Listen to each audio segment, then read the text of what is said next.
Bismillahirrahmanirrahim. Assalamualaikum warahmatullahi wabarakatuh. Selamat malam Waalaikumsalam. saya ucapkan kepada Sir Tazwan. Kami merupakan pelajar dari College University Politek Mara, Kuala Lumpur, dalam jurusan Bachelor of Early Education Childhood. Banyak sangat. Bukan Early Childhood Education kan? Early Childhood Education. Kami diminta untuk membuat satu wawancara mengenai tajuk kami yang kami pilih ialah adat dan amalan tradisional masyarakat Melayu. Terima kasih saya ucapkan kepada Sir Sazwan kerana memberikan masa dan kerjasama Sir untuk kami wawancara Sir pada malam ini. Sebelum saya meneruskan dengan persoalan saya, izinkan saya memperkenalkan diri saya. Saya Nurhanani binti Muhammad Hadam. Saya Nur Fatin Natasha binti Ahmad Izzat. Saya Nurul Ashiki binti Ramli. Okey. Jadi sebelum saya teruskan dengan soalan saya,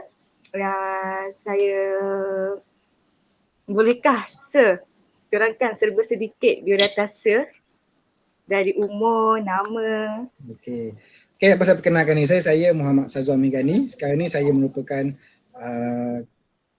Ketua Jabatan Sains Sosial dan Kemanusiaan di College Politek Mara Kota Baru.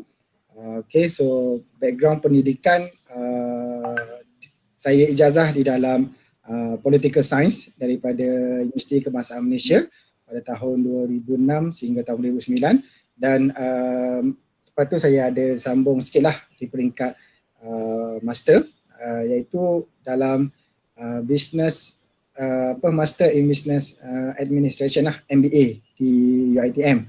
So kalau lihat kat situ ada lari sikit lah dia punya bidang tu kan, tapi tak apalah. Okay. So sekarang ni menetap di Kelantan lah, selagi mengajar di College KPTM Kota Baru dan pernah lah mengajar di College Politek Mara Kuala Lumpur sebelum ditukarkan kepada College University Politek Mara Kuala Lumpur lah. Saya pada tahun Saya dulu kat KPTM KL dulu lah, baru ke KB. Ya, saya 2009 sampai 2015 saya berada di KPTM Kuala Lumpur lah. Okay. So agak lama lah di Kuala Lumpur, 2015 lah. Tengok saya pada bulan Ogos 2015 saya balik ke Kelantan lah di College Politek Mara Kota Baru. Memang asal Sir dekat Kelantan lah? Tak. Saya bukan Kelantan. Saya punya lorak itu dah ada. Saya orang Terengganu. Dekat je lah. Okay. Dah lama ke daripada kat KPTM Kota Baru sampai sekarang? 2015 sehingga kini lah. Saya pada Ogos 2015 saya mula bertugas di KPTM Kota Baru. Lama jugalah. Sempatlah kenal kamu. Saya selalu keliru dengan Sir Sazwan dengan Sir Faizal sebab muka seakan-akan sama. Sir Faizal Yaakob? Ya. Kamu pernah interview dia ke itu? Tak, kawan itu Izzati lah. Izzati lah. Tu tajuk lain kan? Ke di bawah subjek yang sama? Subjek sama, tajuk lain. Oh, tajuk lain. Okay. Saya nampak juga dia post kat Facebook tu. Tapi kamu jangan post kat Facebook pula. Ustaz Faizal tak apa. Ustaz Faizal tak apalah, dia public figure. Okey, saya teruskan dengan soalan saya yang pertama. Ashikin. Okey, Sir. Okey, seperti yang kita sedia maklum, kebanyakan remaja pada era globalisasi sekarang ni, diorang anggap masih penting ke adat dan amalan tradisional masyarakat Melayu pada zaman sekarang. Diorang fikir macam tak penting sebab tak relevan sebab sekarang kan dah maju. So bagi diorang macam adat ni tak standing. Jadi apa pandangan Sir? Adakah ianya penting bagi kita sebagai orang muda untuk kekalkan adat tu dan amalan tradisional masyarakat Melayu pada zaman sekarang? Okey. Pandangan saya lah. Pertama sekali kita pergi kepada nama adat tu sendiri. saya memang menekankan bahawa adat ni memang sangat-sangat penting lah. Okey, sebab kita pergi kepada 3 perkara. Adat, adab, akhlak. Okey, nampak tak? 3 ni adalah dia seiringan tau. Kenapa adat itu diwujudkan? Dia tak pergi kepada amalan tradisi tau, kita pergi kepada adat. Apa itu adat? Okey, adakah adat yang sebenarnya? Adat yang diadapkan? Okey, dia ada pelbagai jenis adat. Contohnya adat kita lah. Dalam Islam pun ada adab. Kan? Okey, ada adat dia. Adat dia ni pun merujuk kepada adab. Okey, ADAT dengan ADAB kan. Dan dia akan kembali juga kepada akhlak. Okey, tak sure lah kamu setuju ataupun tidak. Tapi adat dalam masyarakat Melayu ni juga dia kembali kepada akhlak kita sebagai orang Melayu, orang Islam. Adat kita. Dan kalau kita nak banyaklah amalan-amalan ataupun pesanan-pesanan adat kita dalam orang Melayu tradisional sendiri pun, dan sampai sekarang masih ada, setiap kali teguran pantalarang itu dibuat, dia berkait balik kepada Islam ataupun adab dan juga akhlak itu sendiri. So nak mengatakan kita perlu meminggirkan adat kita kerana arus modernisasi adalah satu perkara yang tak betul lah. Okey, sebab ianya adalah seiring. Okey, dan satu lagi, adat juga kita kembali kepada perlembagaan negara kita. Perkara 160-2, okay, yang mengatakan bahawa apa itu adat. Okay, definisi orang Melayu. Mestilah apa? Ingat lagi tak dulu belajar? Kan? Antara definisi orang Melayu mestilah beragama Islam. Kan? Bertutur dalam bahasa Melayu dan mengamalkan adat istiadat. Adat istiadat Melayu. Okay, dia ada satu lagi lah dari sudut aspek kewarganegaraan. So kat sini Melayu tu memang dekat dengan Islam. Kita lah Melayu kerana kita bertutur dalam bahasa Melayu. Dan kita kena ingat, adat istiadat Melayu juga merupakan identiti kita sebagai orang Melayu Islam. So kat sini dua perkara saya nak tekankan kepentingan identiti kita sebagai orang Melayu. So itu adat yang penting. Dan yang kedua, adat adalah adab dan juga akhlak. Okay, itu bagi saya sangat-sangat penting. Manusia tanpa adat tak ada adab dan mungkin kurang akhlak. Okey, sebab kita tengok jugalah adat kita ni macam mana. Okey, selagi mana ianya tidak bercanggah dengan ajaran agama Islam, dengan fitrah seorang manusia yang normal, saya rasa ianya satu perkara yang sangat-sangat penting lah. Dan kenapa adat itu diwujud, mesti ada sebabnya. Kenapa orang Melayu dahulu-dahulunya memperkenalkan adat-adat ini untuk diwariskan kepada generasi-generasi selepas tu. Itulah pandangan saya. Ianya merupakan satu perkara yang saya highlightkan kat sini sekali. Ia merupakan satu perkara yang sangat penting lah. Sebab dia mewujudkan peribadi, identiti kebangsaan. Okay. Dan paling penting juga saya terlupa tadi, dia merupakan perbezaan identiti masyarakat yang pelbagai kaum dekat Malaysia lah sebenarnya. Kan, Melayu, Cina, India. So dengan adanya adat Melayu, adat Cina, adat India, ini akan mampu kita untuk melihat perbezaan di antara bukanlah perbezaan ini boleh memberikan, sebab perbezaan dalam kemasyarakatan kita ni satu perkara yang positif kalau kita lihat daripada sudut yang positif.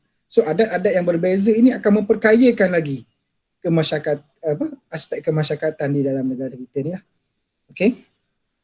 Tu pandangan saya yang pertama lah berkaitan dengan kepentingan adab pada masa kini lah. Okey.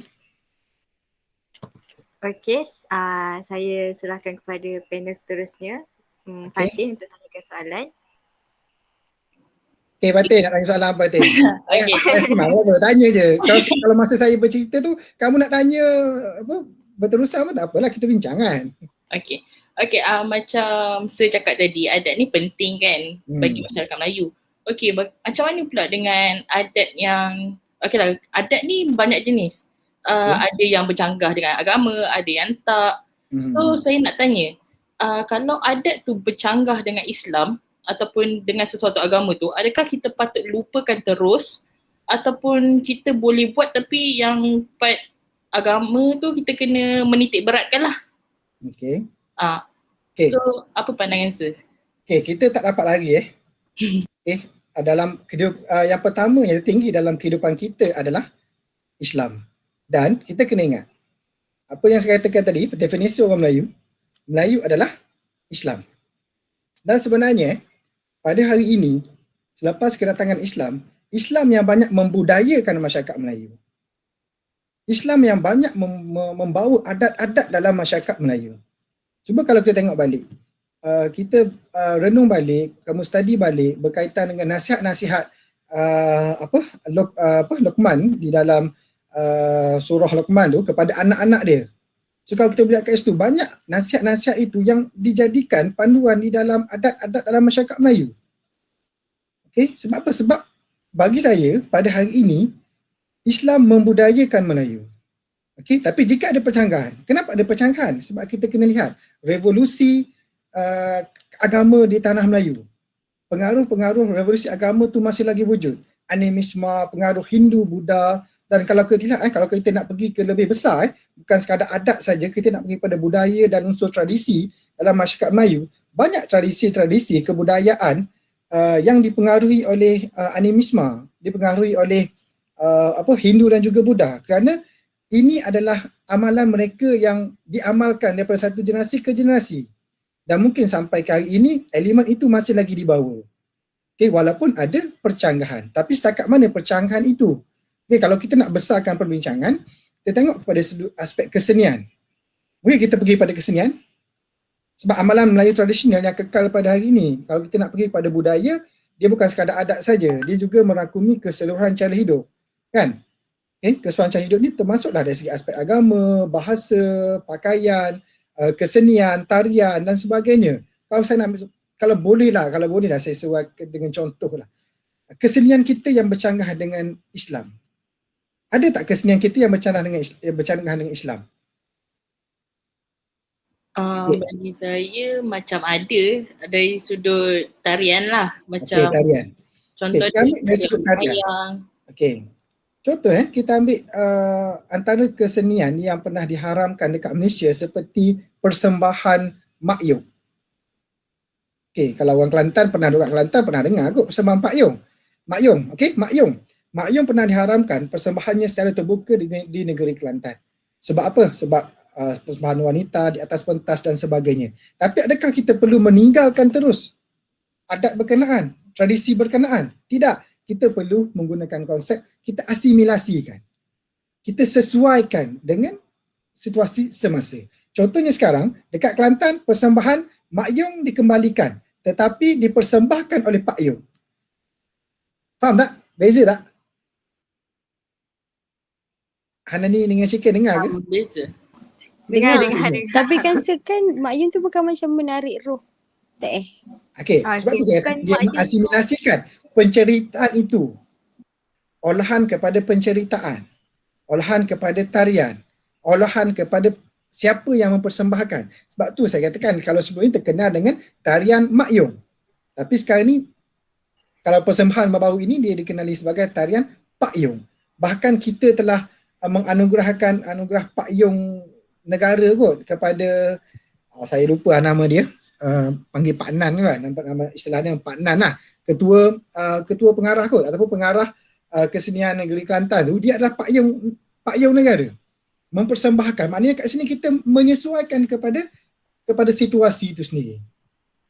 Okey, macam Chicken kata tadi, ada elemen-elemen spiritual. Bukan sekadar di dalam makyung.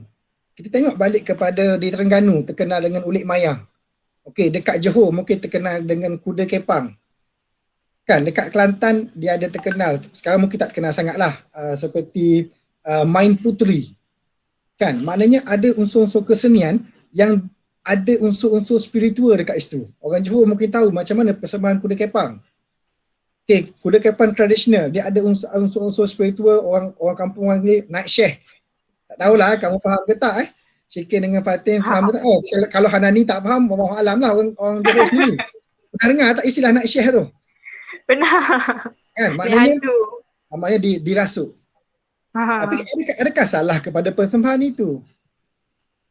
Saya tak mengatakan salah kepada persembahan, tapi salah kepada unsur-unsur kita memuja. Sebab apa? Sebab dahulunya mereka membuat satu perkara ini bagi merayakan satu-satu perkara. Kan? Sebab tu mereka contohnya ulik mayang sendiri dan sebagainya macam satu upacara perayaan, meraihkan sesuatu.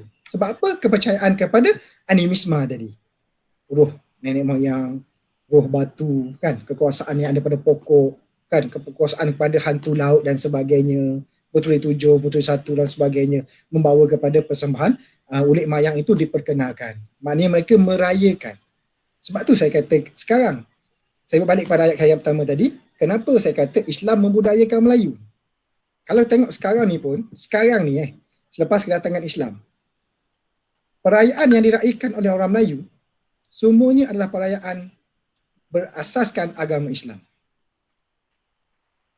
Cuba sebutkan perayaan-perayaan yang dirayakan oleh orang Melayu tapi tak berkait dengan Islam hari ini. Apa? Perkahwinan? Kahwinan tak ada ke dalam Islam? Walimah urus. Dia rasa Ada, maksudnya macam kenduri tu. Walimah urus. Kita kena faham konsep walimah urus. Kan? Mewar-warkan perkahwinan. Cuma tak adalah elemen-elemen tradisi yang lain seperti malam berinai, bersanding dan sebagainya. Tapi adakah ianya bercanggah dengan Islam? Adakah haram untuk wanita berinai?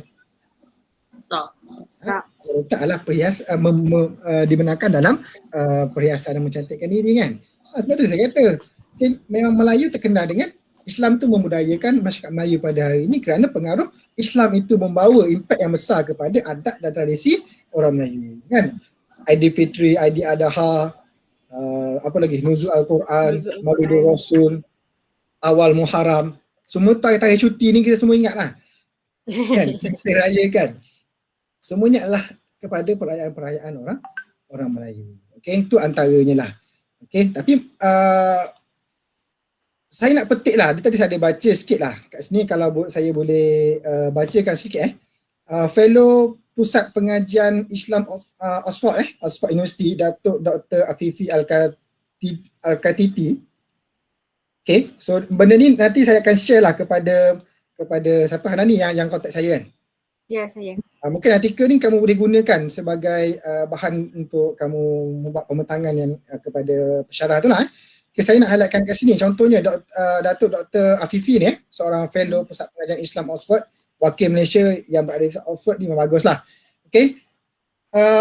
Dia mengambil contoh persembahan wayang kulit. Okay, saya baca kat sini, ramai tidak menyedari ada wayang kulit yang melalui proses Islamisasi seperti yang dilakukan oleh pendakwah Wali Songo iaitu Sunan Kalijaga. Okey, dia berkata kat sini, persembahan wayang kulit ditukar daripada boneka 3 dimensi kepada boneka 2 dimensi untuk memastikannya memenuhi keperluan syariah hingga kita tidak boleh menggunakan alasan keagamaan untuk mengharamkan kebudayaan itu. Okey, kepengaruh animisme dalam tradisi kebudayaan masih wujud. Okey, ni kita boleh tengoklah dari segi permainan tradisinya. So kat sini, seorang fellow Pusat Pengajian Islam di Oxford University pun menyentuh tentang apa yang saya sebut tadi iaitu asimilasi. Okay. Maknanya dia Islamisasikan. Kalau ikutkan, kenapa tak boleh bercanggah dengan Islam? So kita Islamisasikan persembahan itu, mengambil contoh apa yang disebutkan oleh fellow penyelidik daripada Oxford ini. Maknanya kita tidaklah macam Fatin Sadar, adakah kita perlu meninggalkan terus? Kan, jika ada bercanggah dengan anak, adakah kita perlu meninggalkan? Tak. Kita boleh mengekalkan dan kita perlu melihat kepada proses Islamisasi berkenaan. Okay. Dan sekarang saya rasa dah banyak dah proses Islamisasi. Kalau dulu persembahan wayang kulit menggunakan patung-patung di skrin layar putih, tahu kan wayang kulit kan?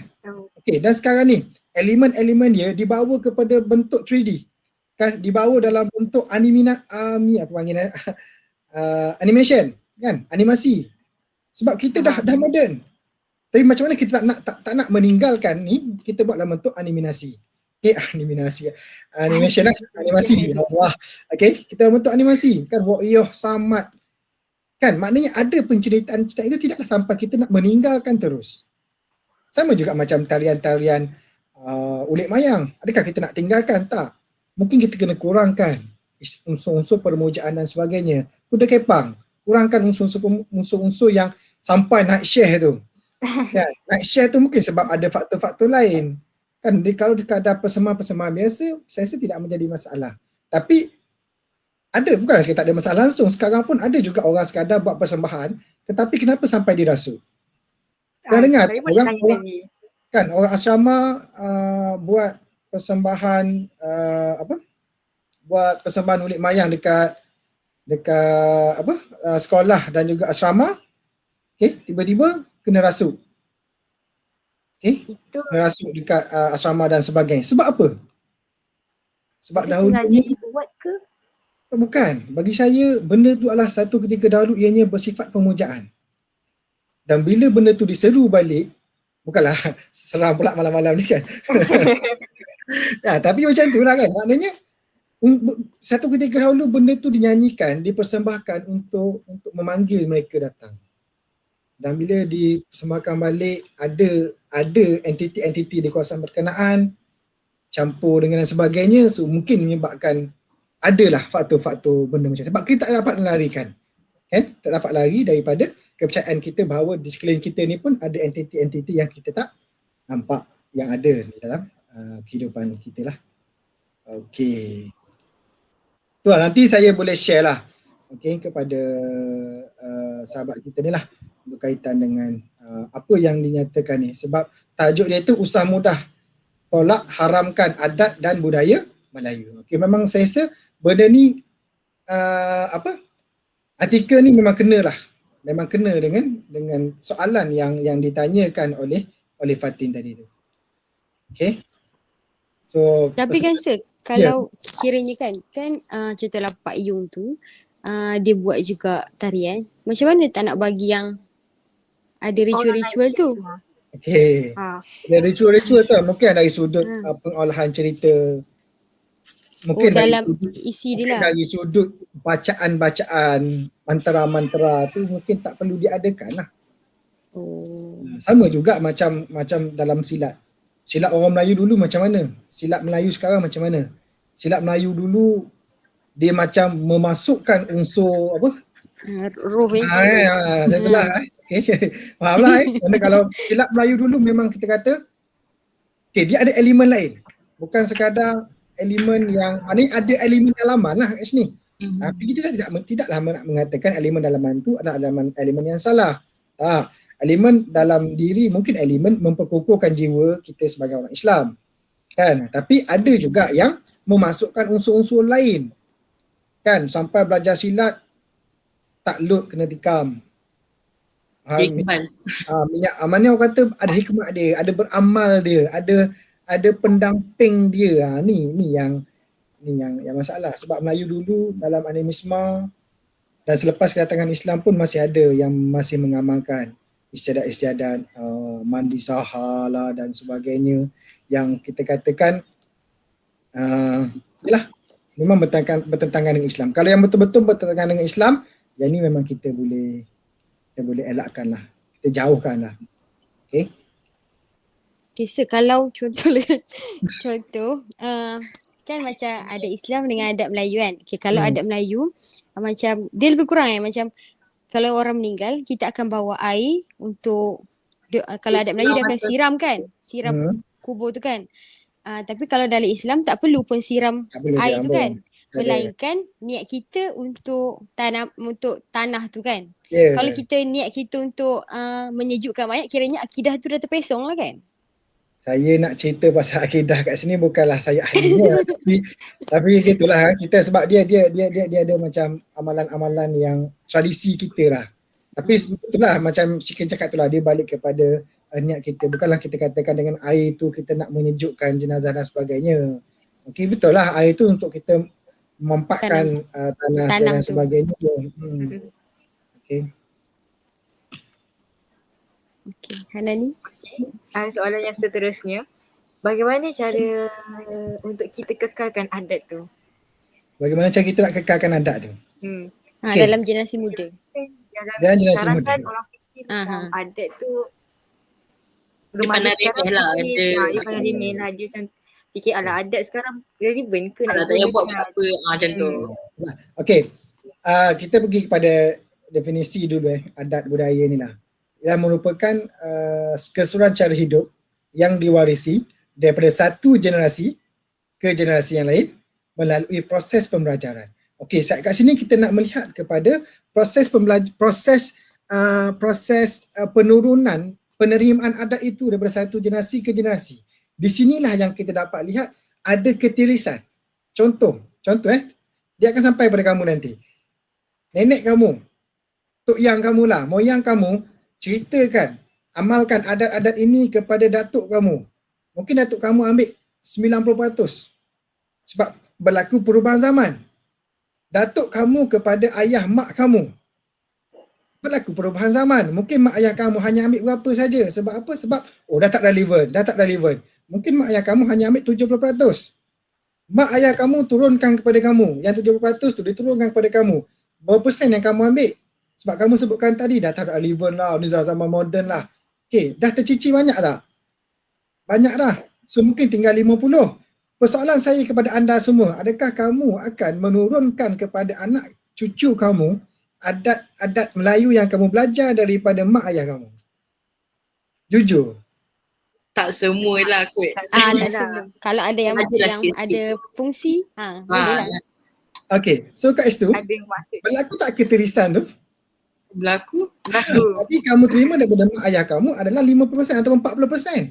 Tapi kamu kata tadi, kamu akan tengok pada kesesuaian situasi. Mungkin kamu kepada anak kamu dah tinggal 30. Anak kamu kepada cucu kamu tinggal 20. Cucu kepada cicit kamu Habis. Sebab kita katakan peranan generasi ke generasi tu. Kenapa kamu tak terima apa yang mak ayah kamu sampaikan? Bukan saya salahkan kamu, kan? Mesti pun mak ayah nenek kita kan bila balik kampung dan sebagainya, adalah perkara-perkara ni kata yang ni tak boleh, yang ni tak boleh kan. Tapi kita berbalik sendirilah kepada tak tahulah benda ni masuk dalam perbincangan kita ataupun tidak tapi kita nak melihat kepada kenapa adat-adat itu dinyatakan. Apakah pantalarang itu diamalkan. Kita ambil contoh. Setiap pantalarang itu dia ada kiasan-kiasan mereka tersendiri. Dia ada adat-adat kita yang saya katakan berbalik kepada adab di dalam Islam, akhlak di dalam Islam. Contohnya lah. Saya ambil contoh lah antara yang biasa saya dengar lah. Anak dara tak boleh menyanyi dapur dekat nanti dapat suami tua. Memanglah kamu takkan cerita dekat anak kamu. Jangan nyanyi kat dapur sebab kamu pun nyanyi. Ya, tak benar. Tapi kenapa? Kalau kita ambil masa, kita renungkan balik dari sudut adab dan akhlak anak gadis. Macam mana orang tua dulu-dulu dia mengasuh anak gadis mereka dengan penuh adab dan juga akhlak. Bukanlah kita nak katakan salah menyanyi dekat dapur. Tapi Melayu dulu, mungkin zaman moyang kamu, mungkin benda tu pada waktu itu seorang anak gadis menyanyi adalah satu perkara yang tak boleh diterima. Sebab apa? Sebab dia mungkin menggambarkan kepada budi bahasa yang tinggi, kesopanan, kan? Sebab itulah keluar satu peribahasa dalam masyarakat Melayu. Lebih senang jaga lembu sekandang dari menjaga anak dara seorang. Betul tak? Tak. So saya kat sini betapa besarnya, nak menjaga gadis-gadis wanita, maruah nilai seorang wanita dalam masyarakat Melayu yang terdahulu. Tetapi benda ni lama kelamaan kebiasaan itu akhirnya diterima. Kebiasaan yang diterima inilah, wanita menyanyi sampai zaman kita, wanita menyanyi, tak ada masalah. Kan, bukan saya kata salah wanita menyanyi, tapi kalau kita nak mendapat adat tradisi kita dahulu, menyanyi kat dapur tu dapat suami tua, nak takut kan? Sebab orang Melayu ni terkenal dengan kiasan. Kan? Melayu memang terkenal dengan kiasan. Melayu lama lah. Melayu sekarang kalau berkias tak faham sampai sudah. Maknanya sampai tak macam tu dia menjaga wanita. Sebab satu lagi perkara kebiasaan ini sebenarnya yang menyebabkan penerimaan kepada kebiasaan itu yang menyebabkan akhirnya satu adat itu akan hilang. saya boleh berkongsi kat sini. Saya tahulah benda ni masih lagi dalam konteks perbincangan ataupun tidak konteks soalan apa tidak, tapi masih dalam konteks perbincangan. Saya pernah bercakap dengan seorang orang Cina. Okay, kamu pun dah tengok juga macam mana pakaian orang Cina, tradisi mereka dahulu. Adakah seperti pada hari ini? Tak. Kan? Saya tanya, memang orang Cina ni macam tu ke? Pakai seluar pendek, pakai t-shirt, selamba je, macam tak ada apa sangat lah kan. Okey, dia kata tak. Kan? Macam mana pakai tradisi mereka. Kita tengok cerita filem-filem lama Cina dan sebagainya. Pakai tradisi perayaan mereka, kan sopan. Okey, tapi kenapa? Sebab kebiasaan lah. Mungkin satu ketika dahulu mereka benarkan dan mereka tidak ada ditegur, dibiarkan. Biarkan pada satu masa pada hari ini benda tu dah jadi kebiasaan. Pengaruh barat juga ke sih? Yes, pengaruh barat. Tak dapat lagi. Okey, kan? Dan saya risau kebiasaan ini juga akan menyebabkan orang Melayu akan hilang dia punya identiti dan adat dia. Sebab apa? Sekarang orang nak tegur tak berani dah. Betul. Sekarang ni orang yang tegur tu dipersalahkan. Orang yang menegur itu akan digelar pakcik dan juga makcik bawang. Okey, trend terkini dekat Malaysia. Kita nak tegur, memang alah asyik nak tahu hawa dan sebagainya, kan? Tegur sikit, nak jadi ustaz tu, nak jadi ustazah lah tu. Ustazah Facebook lah, ustazah Google lah. So, macam-macam. Sedangkan teguran itu bagi mengelakkan kebiasaan itu diterima. Bila lama-kelamaan mungkinlah generasi nenek cucu kita nanti dah jadi kebiasaan dah perkara tu. Dah tak ada orang nak menegur dah. Sebab apa? Sebab sekarang pun orang dah mula takut nak menegur. Sebab ya, menegur ni satu perkara yang jadi, yang menegur tu akan menjadi satu perkara yang salah lah. Okay. Yang menegur jadi mangsa. Yang menegur jadi mangsa. Okey, itulah kalau Hana ni tadi macam mana kita nak mengekalkan adat istiadat tu. Okay, bagi saya peranan generasi ke generasi lah. Okey, yang kedua kita boleh tengok juga dari sudut peranan institusi pendidikan lah. Institusi pendidikan. Contohnya, apa yang kamu buat malam ni? Wawancara. Wawancara tentang adat. Okey. So, melalui sistem pendidikan ini dia akan membawa kesedaran kepada generasi-generasi kita. Kan, perbincangan. Kalau tak, saya percaya kamu tak akan bercakap, kamu tak akan bersembang, kamu tak akan bercerita tentang adat dan istiadat orang Melayu, tradisi orang Melayu kalau tidak diajar. Kalau tak diajar, tak diminta untuk membuat tajuk ni, kamu tak akan bincang pun dengan kawan kamu. Betul. Bukan. Ini memang berlaku dalam persekitaran kita pun. Dan kalau kamu tak tanya saya malam ni, saya tak bercerita pun dengan anak saya. Saya tak bercerita pun dengan kawan-kawan saya. Sebab apa? Kan? Sebab dari sudut keperluan tu sendiri. Sebab tu saya kata berbalik kepada institusi pendidikan. At least ada perbincangan-perbincangan macam ni. Kamu boleh berbincang, kamu boleh buat kajian. Kan? Itu daripada sudut pendidikan lah. Okay. Satu lagi dari sudut kita lihat juga lah peranan kerajaan. Okay. Kita lihat banyak kita lihat kat sini mewujudkan Akademi Seni Budaya dan Warisan Kebangsaan, Aswara. Pernah dengar tak Aswara? Aswara pernah? Pernah. Pernah dengar. Alah, yang banyak melahirkan artis-artis dekat Malaysia ni.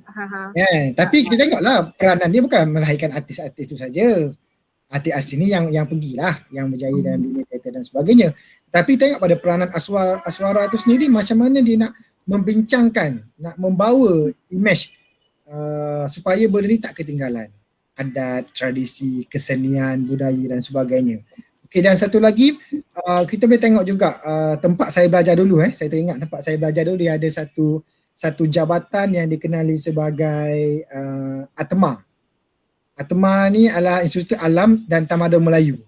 ATMA ni lah yang banyak membuat kajian sehingga membawa kepada subjektivitas, subjek hubungan etnik ni. Okey, ATMA. Nanti kamu boleh carilah ATMA ni sebab peranan ATMA ni sendiri lah Institut Alam dan Tamadun Melayu ni memartabatkan bahasa dan tamadun Melayu serta mensejagatkan ilmu ketamadunan yang beracuan budaya kebangsaan dan berteraskan budaya Melayu. So macam mana dia nak menjadikan adat dan juga amalan gaya hidup dalam masyarakat Melayu ni menjadi tunjang kepada identiti kebangsaan kita. Sebab Melayu, Cina, India ada identiti masing-masing. Tapi sampai bila kita nak berada di dalam keadaan mengamalkan cara hidup masing-masing. Kan? Sebab kita nak pergi kepada integrasi. Bila pergi pada integrasi, kita perlu memperkukuhkan satu identiti yang menjadi tunjang kepada identiti kebangsaan, iaitu Melayu. Kan? Kita, sebab di dalam dasar kebudayaan kebangsaan pun menyebutkan bahawa ciri yang pertama dasar kebudayaan kebangsaan adalah mestilah berteraskan kebudayaan rakyat asal rantau ini. Rakyat asal rantau ini merujuk kepada kaum Melayu. Tapi kalau tidak ada kajian, kalau tidak ada pengukuhan kepada adat dan tradisi orang Melayu, macam mana kita nak berteraskan kepada adat dan tradisi orang Melayu ini? Sebab tu saya katakan kalau hilang kepada adat dan tradisi kita ni, macam mana kita nak membawa image Malaysia di dalam satu identiti kebangsaan? Sebab yelah, kita impact generasi, kita juga impact kepada liberalisme pada hari ini, sekularisme, impact kepada modernisasi. Bukan kita saja, orang Cina, orang India pun melalui proses tersebut. Tapi kita kena ada pengukuhan ini supaya ada tunjang kepada pengukuhan identiti kebangsaan kita berteraskan masyarakat asal rantau ini, iaitu masyarakat Melayu. Adat dan tradisi orang Melayu itu sendiri. Seterusnya. Fatin? Sir. Ya. Saya orang Negeri Sembilan.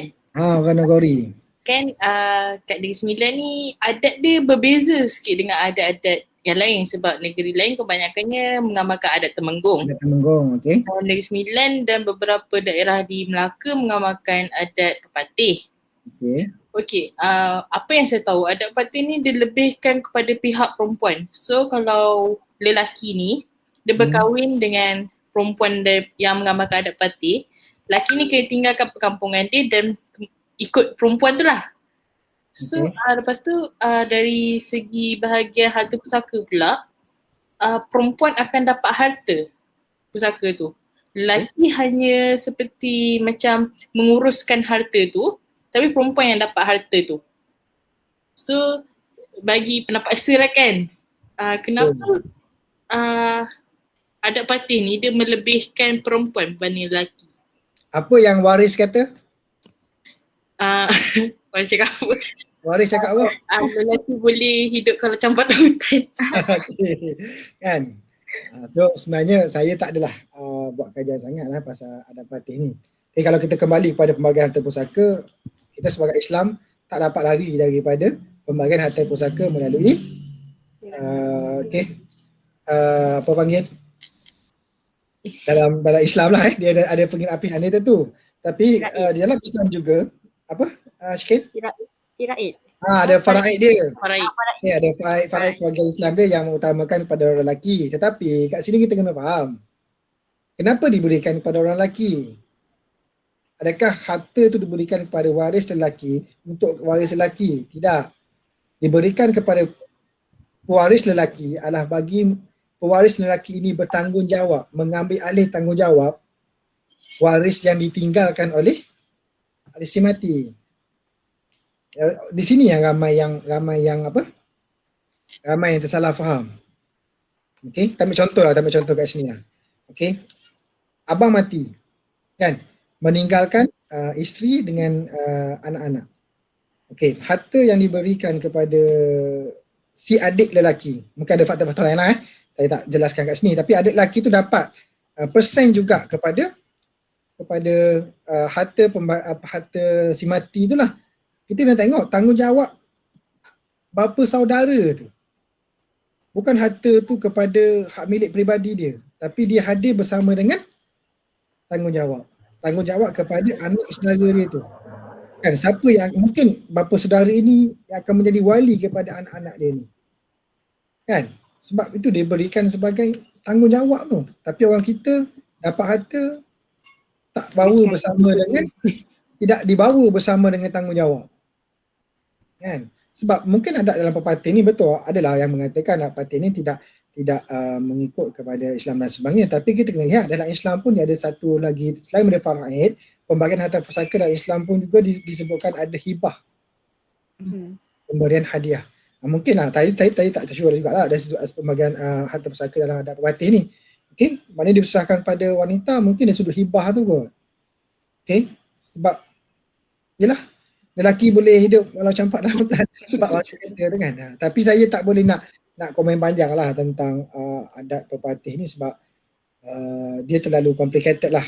Okay, sebab dia ada pelbagai suku, pelbagai dan sebagainya yang okay, sebab kalau kita ada pepatih ni dia ada beberapa prinsip lah terhadap saya seperti nasab melalui ibu, okay, tempat kediaman, okay, pewarisan pusaka, okay, dan dia juga bercerita tentang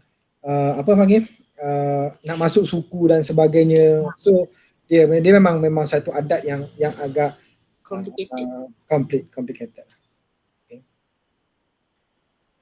Okay, Shikin, soalan seterusnya. Okay, kan sebagai seorang pensyarah, apa pandangan mengenai kepercayaan atuk dan nenek yang tentang ni lah adat dengan tradisi orang lama? Okay.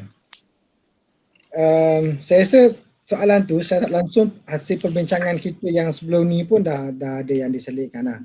Okay. Saya berbalik kepada adat dan pantang larang ni. Kenapa dinyatakan kepada orang tua kita dulu ni? Sebab saya rasa penerimaan lah. Penerimaan kepada satu-satu perkara itu sendiri. Macam saya sebutkan tadi, pantang larang orang Melayu ni seperti menyanyi dekat dapur. Kalau nak gadis ni makan berbaring nanti dapat suami pemalas lah. Tak boleh makan dalam gelap, nanti makan dengan hantu. Kamu boleh sebutkan beberapa yang kamu ingat. Ini beberapa yang saya ingat lah. Apa lagi Jangan duduk atas bantal nanti duduk depan pintu. Naik bisul. Jangan potong kuku pada waktu malam.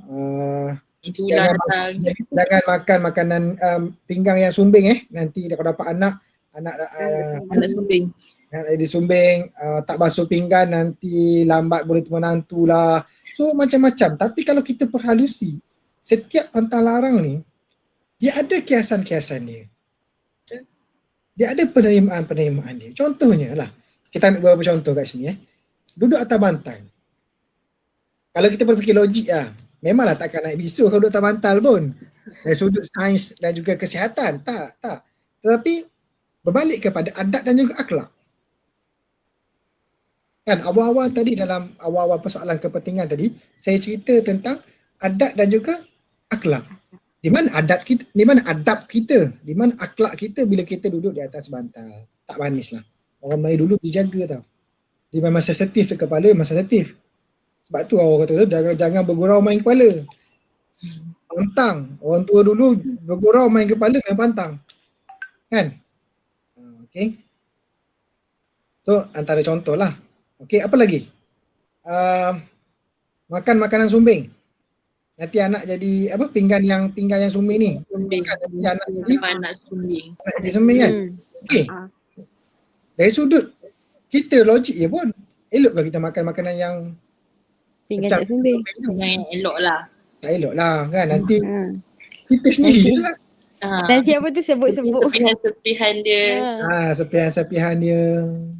Apa lagi? Potong kuku pada waktu malam boleh menyebabkan orang kata kefakiran, kan, kemiskinan dan sebagainya. Kita tengoklah orang tua dulu potong kuku macam mana. Dia potong kuku dengan ketik kuku ke? Tak, dia guna pisau tu. Pisau apa? So kalau potong pisau tu malam-malam dia cegah macam malam kita ke? Tak. So adalah dia punya sebab dia punya risiko dia tu. Okay, so memanglah kita katakan Melayu dulu, kenapa penerimaan mereka ni adalah bagi saya kerana kiasan kan antara adat dan juga adab dia tu. Kan kalau dulu kata anak gadis tak boleh duduk depan pintu, depan tangga dan sebagainya. Kan so benda-benda macam itulah. Tapi dia membawa membawa maksud yang tersurat. Dia membawa maksud yang tersirat. Okay, ada unsur-unsur tersirat di dalam apa yang nak disampaikan. Sebab itulah teguran-teguran orang Melayu dulu dia tak dinyatakan di dalam ayat-ayat yang direct. Dia dinyatakan di dalam syair, dinyatakan di dalam pantun, dinyatakan di dalam sajak. Kan? Sebab itu kita perhalusi yang kita belajar, setiap apa yang tersurat di dalam tradisi orang Melayu tu ada yang tersirat. Okay, ni saya kata uniknya orang Melayu Islam kita, orang Melayu lama kita, sebab tingginya bahasa yang mereka ada.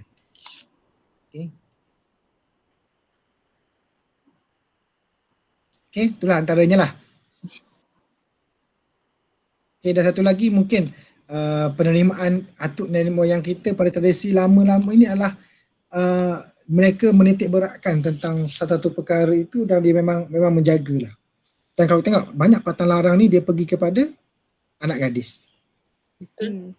Kan?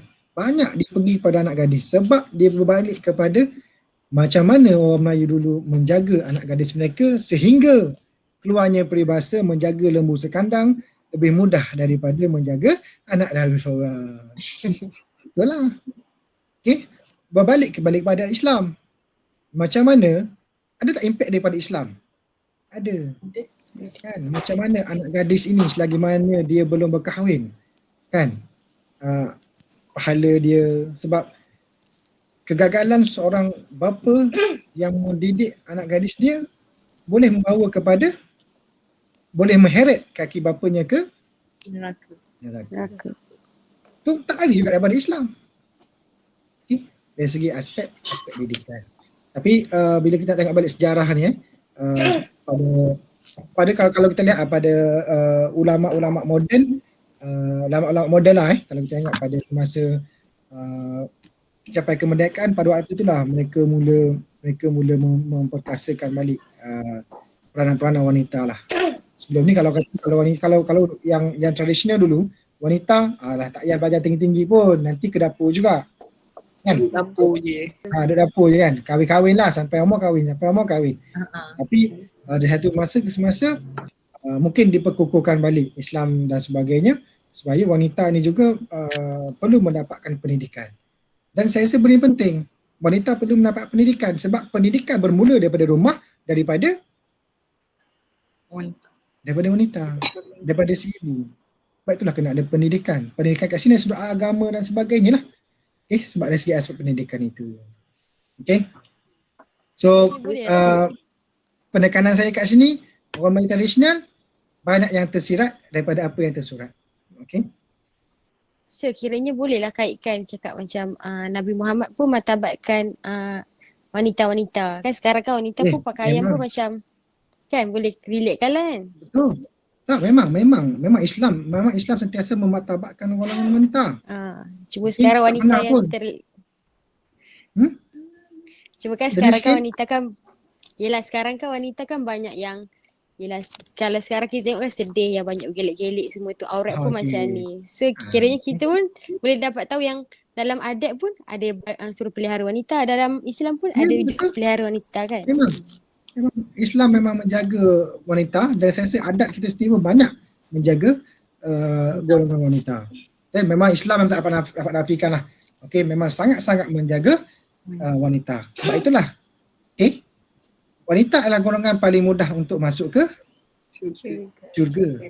Wanita paling senang masuk syurga sebab dia tak dipertanggungjawabkan beberapa perkara seperti orang lelaki. Kan? Lelaki tanggungjawab dia besar. Itu adalah Islam. Sebab itulah membawa kepada adat dalam masyarakat Melayu, okay, menjaga, memelihara golongan wanita. Kan? Betul tak? Betul. Kita selalu dengar orang kata, okay, wanita mudah ke sekian-sekian kan? Dalam peristiwa Isra Mi'raj. Betul lah tu. Tetapi Nabi juga, Nabi Muhammad SAW juga mengatakan bahawa wanita adalah golongan yang paling mudah masuk syurga. Okay? Bacalah, dengarlah hadis-hadis yang disebutkan tu macam mana wanita ni sangat mudah untuk masuk syurga. Okay? Sebab ada tanggungjawab yang tidak dipertanggungjawabkan kepada dia. Kan? Tanggungjawab mencari nafkah dan sebagainya. Itu adalah suami lah tu. Okay? Okay. Tapi kan kan zaman sekarang kan orang fikir macam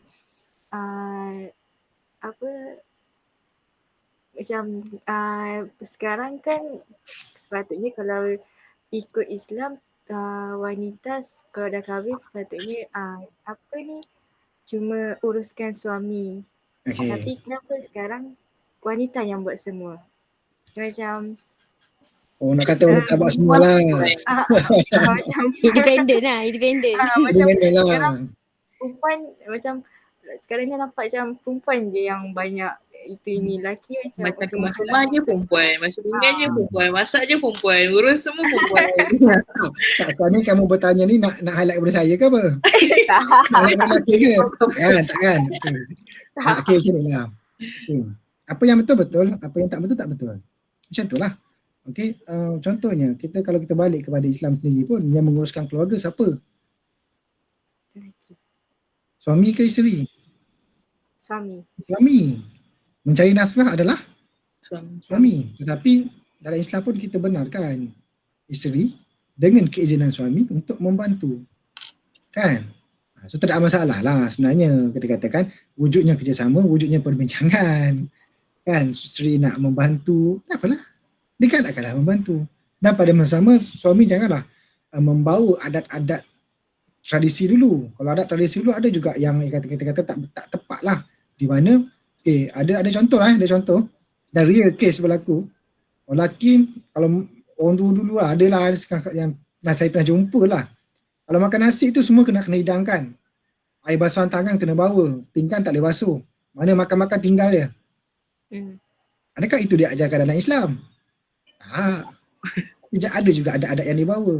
Kan, lelaki suami duduk kat meja, air basuhan tangan sampai, makan, tinggal. So isteri yang akan kena kutip basuh. Okey. Taklah kan, kalau kita ingat cerita kisah-kisah Nabi Muhammad sendiri pun bersama dengan isteri dia bersama-sama membantu. Okey, tu dari sudut lain lah tu. Okey, perbincangan kita lah tu. Okey. Ada soalan lain ke nak tanya? Tak ada. Okey. Banyak sangat ilmu ni sir. Banyak sangat dapat ni. Macam wow. Lepas ni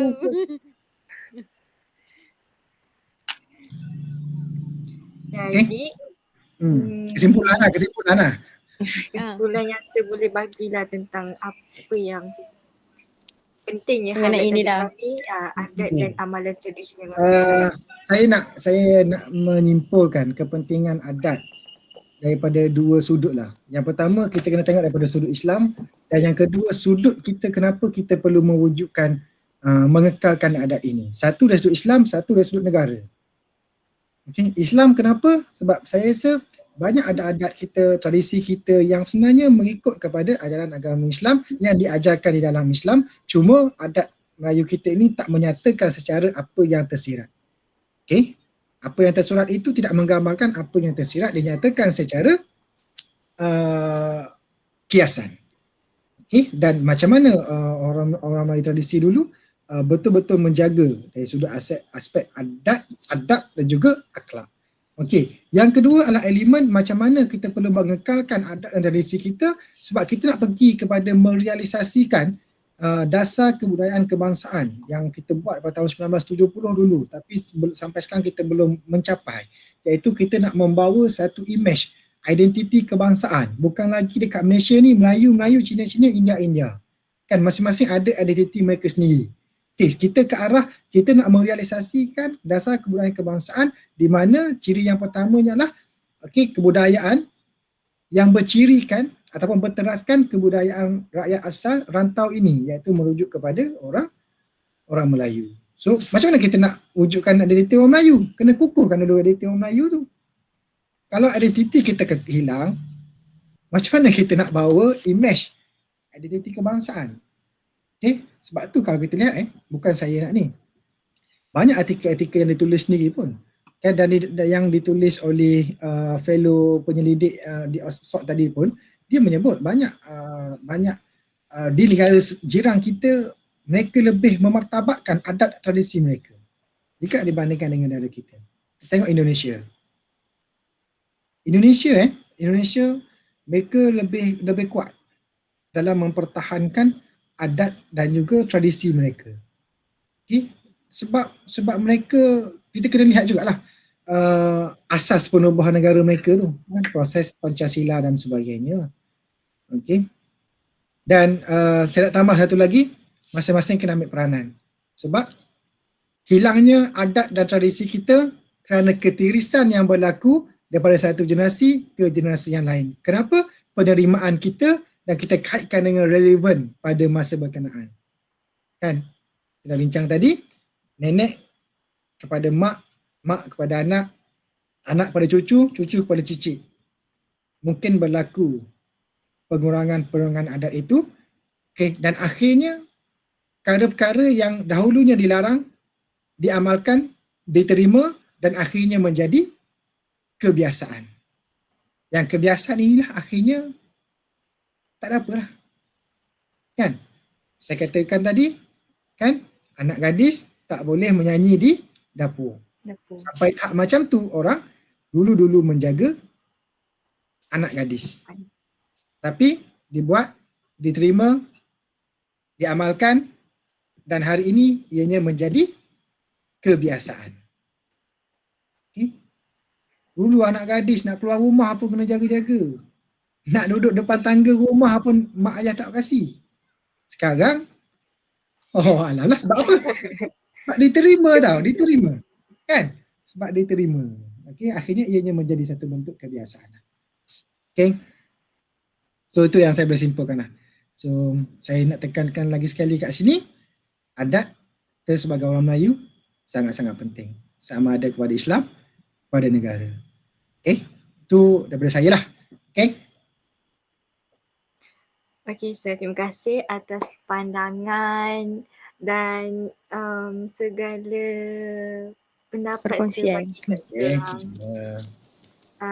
Terima kasih juga kerana menjawab soalan daripada kami. Semoga yang baik itu datangnya daripada Allah dan segala yang kurang itu datangnya daripada kami. Akhir kata, sekian, terima kasih. Jumpa lagi dan Selamat Raya. Selamat Raya. Okay, so gudaklah. Semoga berjaya. Bismillahirrahmanirrahim. Alhamdulillahirrahmanirrahim. Wassalatu wassalamu ala asyrafil anbiya wal mursalin wa ala alihi wa sahbihi ajma'in. Okey, Assalamualaikum semua. Salam sayang, salam kita jaga kita. Salam lockdown 3.0. Selamat Hari Raya semua. Okey, Alhamdulillah, syukur kehadrat ilahi pada hari ini kita dapat berkumpul dan berkongsi ilmu. Tapi sebelum tu, saya Nurul Ashikin binti Ramli. Saya Nur Hanani binti Muhammad Hadam. Saya Nurul Fatih Natasha binti Ahmad Rizal. Okey, kami pelajar Kolej Universiti Tek Mara semester 4 kos Bachelor Early Childhood Education diminta membuat wawancara berkaitan dengan tajuk adat dan amalan tradisional masyarakat Melayu. Bagi memenuhi markah untuk subjek Tamadun Islam dan Tamadun Asia. Terima kasih diucapkan kepada sama untuk menjadi responden dalam wawancara. Sebelum kata berbicara, sebelum rusuk di dada. Kata orang tak kenal maka tak cinta. Sebelum saya memperkenalkan tetamu kita pada hari ini, izinkan saya bercerita mengenai biodata. Nama beri Dr. Mazni binti Ismail. Pensyarah sangat berdedikasi di Kolej Politek Mara, baik orangnya, berumur 41 tahun, kelulusan PhD dalam kawal kanak-kanak, berasal Nun, jauh di sana, pantai timur, iaitu Kota Baru, Kelantan. Okey, baik. Kita mulakan sesi wawancara ini dengan panel yang pertama untuk bertanya ke responden. Silakan. Okey, saya Fatin. Saya adalah panel pertama. Okey, seperti yang kita sedia maklum, kebanyakan remaja pada era globalisasi ini beranggapan bahawa adat dan amalan tradisional masyarakat Melayu pada zaman ini kurang penting. Ini kerana mereka beranggapan bahawa adat dan tradisional masyarakat Melayu tidak relevan jika digunakan buat masa sekarang. Hal ini menyebabkan golongan orang muda beranggapan bahawa adat dan amalan tradisional tidak standing dengan peredaran zaman pada waktu sekarang. Okey. Soalan saya, jadi pada pandangan puan sendiri, adakah ianya penting bagi kita sebagai orang muda untuk kekalkan adat dan amalan tradisional masyarakat Melayu pada zaman sekarang? Okey, terima kasih yang bertanya. Okey, Cik Fatin, Cik Fatin okey, dan rakan Nur Ashikin, Nur Hanani tahniah saya ucapkan kita dapat bersama hari ini merealisasikan assignment yang diberikan oleh lecturer. Okey, dan soalan yang pertama, adakah adat itu sesuai dengan apa? Dengan remaja sekarang lah. Okey, apakah maksudnya penting adat ini pada masa kini lah. Okey. Dan yang penting sebelum saya jawab tu, saya nak cerita sikit adat. Kalau jawapan yang tu adakah, kena jawab ya. Bagi saya, pendapat saya lah, ya. Kenapa? Kalau kita tengok pengertian adat tu sendiri. Okey, adat ni adalah kata dikenali sebagai hukum adat. Peraturan. Peraturan yang wujud masa nenek-nenek, zaman nenek-nenek dulu. Macam mak kita, nenek kita, tok nye kita.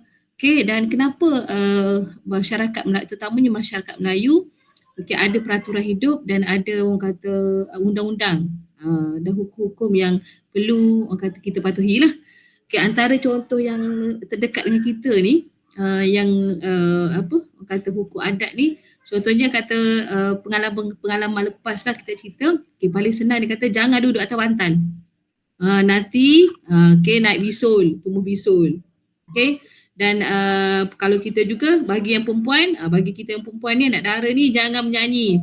Menyanyi dekat dapur, nanti dapat suami tua. Dan juga jangan tambah nasi ketika nasi sudah habis di pinggan. Nanti rezeki susah masuk dan macam-macam lah. Itu antaranya lah. Kalau ditanyakan memang bagi saya kita perlu mengamalkan supaya adat ini tak hilang. Dan orang Melayu banyak adat-adatnya. Kalau kita tengok adat istiadat, dari segi apa lagi? Dari segi bertunang kan, adat cukur jambul, adat berkahwin, adat berkatan, semua ada adab yang adat-adat yang digunakan dalam masyarakat Melayu. Itu jawapan dia. Silakan. Ada lagi? Soalan yang kedua bagi saya, panel kedua, bertitik tolak daripada perkara tersebut. Hal ini menunjukkan bahawa jika kita mengabaikan adat dan amalan tradisional masyarakat Melayu dan membuktikan bahawa adat yang digunakan oleh zaman nenek moyang kita masih tidak relevan untuk digunakan pada masa kini.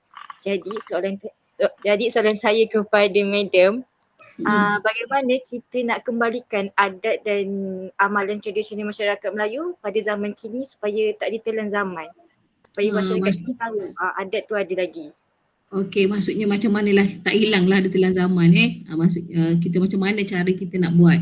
Dan pada hari ni kita nampak beransur-ansur orang kata adat ni dah hilang dah sikit-sikit lama-lama sebab dah moden. Macam kita pertama kalau kita belajar sosiologi, dulu hidup satu keluarga ramai, ada nenek, ada atuk, ada mak saudara, tok saudara dalam rumah yang panjang, rumah yang besar. Tapi sekarang benda tu dah hilang sebab apa? Dah kahwin satu rumah. So benda tu pun dah ada hilang tapi masih lagi ada juga adatnya balik bertandang. Balik kampung jumpa ayah, bonda dan sebagainya. Dan macam mana kita nak kata bagi ia tak ditelan zaman, maksudnya kita sebagai saya dah generasi keberapa, awak dah generasi keberapa, perlu amalkan maksudnya buatlah adat-adat tu, maksudnya amalan itu jangan ditinggalkan dan orang kata guna ataupun amalan itu diteruskanlah. Contohnya dari segi yang boleh kita buat, yang senang untuk dibuat, kita teruskan dengan amalan tu. Contohnya amalan dari segi orang kata cukur jambul tadi, lagi amalan dari segi tunang tadi, tak terus kahwin, ada adat-adat dia. Lagi segi adab bercakap dengan orang tua. Tapi sekarang kalau kita tengok tu adat-adat itu pun dah makin berkurangan cakap pun dah bahasa-bahasa yang moden lah. So caranya amalan itu perlu diterapkan utamanya daripada rumah ibu dan bapa. Sebab itu pentingnya kita belajar dalam pelibatan komuniti. Perlunya sosialisasi. Yang penting sosialisasi tu perlu orang kata digerakkan. Sebab itulah kita ada komuniti dalam taman, komuniti di kampung. Kalau kampung tu masih lagi erat lagi hubungan ini. Okay, dan adat-adat itu masih ada. Okay, dan tak nak ditelan zaman, amalan ni perlu diteruskan lah. Maksudnya meneruskan dan dijadikan ia amalan, dan orang kata adalah dalam satu keluarga tu apa amalan yang kita nak buat sama-sama, jalankan sama-sama. Okay, itu saja. Okay, Nohani, thank you. Lagi ada soalan? Okay, soalan yang terakhir. Saya setuju dengan jawapan medium tadi tu. Soalan saya, generasi kini makin alpa dengan adat istiadat Melayu. Bagaimana cara untuk kita kekalkan adat istiadat Melayu tu dalam generasi muda? Terima kasih. Bagaimana mengekalkan adat Melayu dalam generasi muda?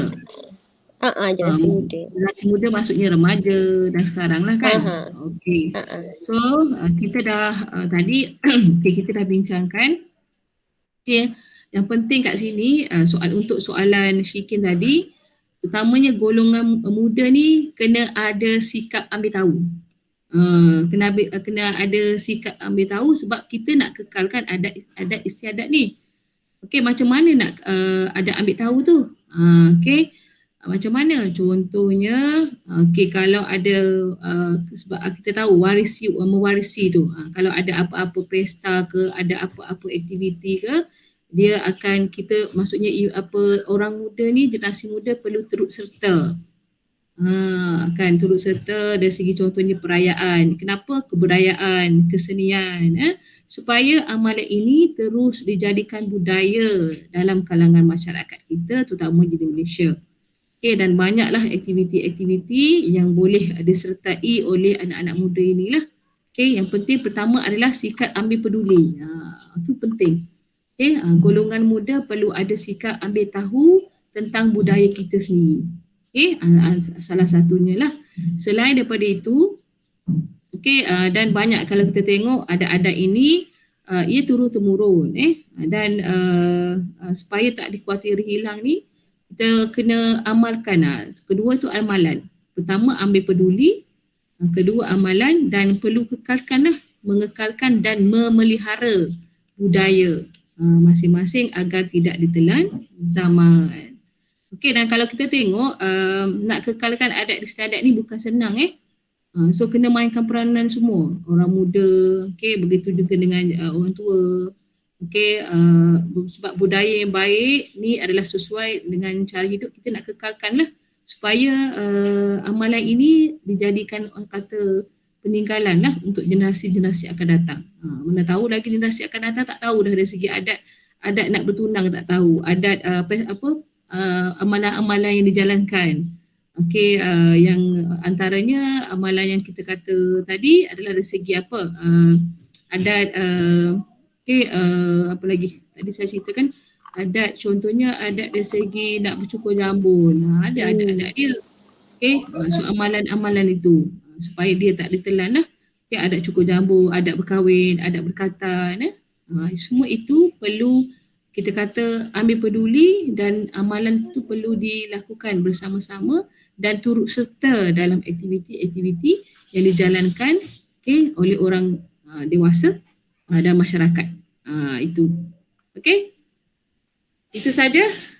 Ada lagi soalan yang boleh nak tambah ke, nak tahu ke, boleh saya cerita. Okey, itu sahaja. Jadi dengan berakhirnya jawapan yang diberikan, maka berakhirlah sesi perbincangan kita pada hari ini. Sebagai penggolong kata dalam perbincangan, kita dapat mengetahui bahawa betapa besarnya ada amalan tradisional masyarakat Melayu. Pada masa kini, diharapkan supaya semua golongan masyarakat di negara kita dapat menggunakan adat dan amalan tradisional dengan sebaiknya. Terima kasih yang tak terhingga kepada Dr. Mazni kerana sudi kongsi bersama kami, luangkan masa bersama kami untuk menjawab beberapa soalan. Semoga yang baik datangnya daripada Allah, dan segala yang kurang baik itu datang daripada kami, berdasarkan kelemahan kami. Dengan sekian, terima kasih. Sampai jumpa lagi. Okey, sama-sama.